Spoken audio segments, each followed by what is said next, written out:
ফলতার দিকে নজর রাখতেই হচ্ছে জামানত জব্দ পুষ্পার। ফলতায় পুনর্নির্বাচনে ধরাশায়ী তৃণমূল কংগ্রেস। জয়ী হয়ে গেলেন বিজেপি প্রার্থী দেবাংশু পণ্ডা। প্রথম থেকেই এগিয়ে ছিল বিজেপি। ফলতায় পুনর্নির্বাচনের ফলাফল আরো ডিটেল জানার চেষ্টা করব। অর্পণ রয়েছে আমার সঙ্গে টেলিফোন লাইনে। অর্পণ, জয়ের ব্যবধান কত, মার্জিন কত? দেখো, এখনো পর্যন্ত যেটা অনলাইনে আপলোড হয়েছে সেখানে কিন্তু দেখা যাচ্ছে যে জয়ের ব্যবধান প্রায় 1 লক্ষ।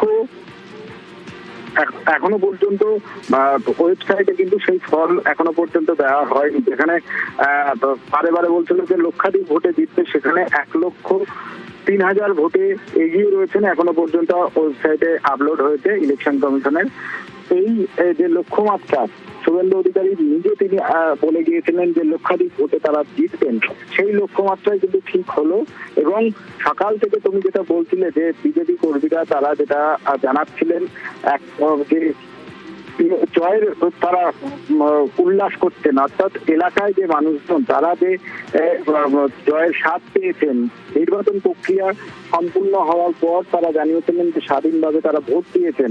সেটাই কিন্তু দেখা গেল যে ইভিএমে এবং ইভিএম খুলতেই যেটা নজরে পড়লো যে সেখানে একাধিক এলাকায় সেখানে কিন্তু বিজেপি তারা লিড করলেন এবং তৃণমূল কংগ্রেস কার্যত বলা যেতে পারে যে কোনো জায়গায় 10টি, কোনো জায়গায় 5টি এরকম ভোট পেয়েছে এবং তৃণমূল কংগ্রেসের জামানত জব্দ হলো।